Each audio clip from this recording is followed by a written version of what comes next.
আসসালামু আলাইকুম। হ্যালো বন্ধুরা, আপনারা সকলে ভালো আছেন? তো আজকে আপনাদের জন্য নিয়ে চলে এসেছি চাউমিনের রেসিপি। তো চলেন শুরু করে দিই। প্রথমে পেঁয়াজ কুচি, লঙ্কা কুচি দিয়ে ভাজা করছি। তেল দিয়ে ভাজা ভাজা করতে হবে। ভাজা ভাজা হয়ে যাওয়ার পর বেরেস্তা মতো করতে হবে। এটা লাল লাল হয়ে যাবে যখন, দেখুন খানিক লাড়ি আগে দিয়ে দেবেন। আলু দিয়ে দেবো, ছোট্ট বড় একটা আলু কেটে দিয়ে দেবো। তারপরে আলুটাও খানিক ভাজা ভাজা করে নেব।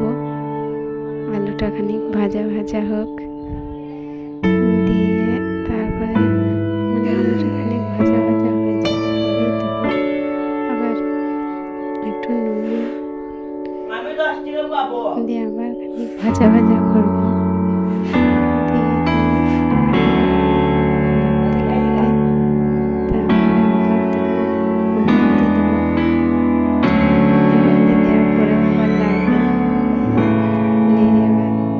তেলটা একটু ছেড়ে আসবে গায়ে গায়ে।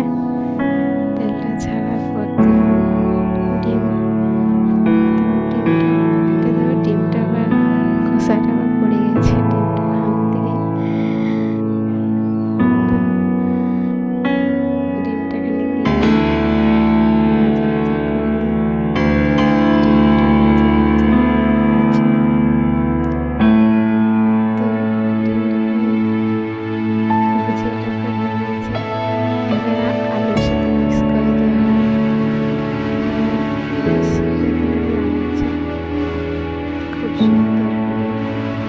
ভিডিওতে যেমনটা তার থেকে সুন্দর হয়েছে। টমেটো ছোটো দিয়েছি কিছু করে। টমেটোটা খুব সুন্দর একটা স্পাইসি রেসিপি হয়েছে। তো টমেটো দেওয়ার পর ভাজা ভাজা হয়ে যাওয়ার পর চাউমিনটা দিয়ে দিলাম। চাউমিনটা দিয়ে দেওয়ার পর আবার চাউমিনটাকে লাড়া হচ্ছে খানিক। চাউমিনটা খানিক লাড়ার পর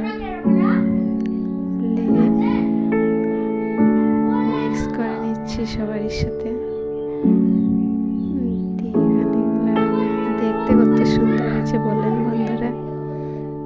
তারপর একটু সয়া সস দিয়ে দিচ্ছি। সয়া সসটা দিয়ে দিলে কালারটাও খুব সুন্দর আছে। দেখুন কালারটা কত সুন্দর আসছে।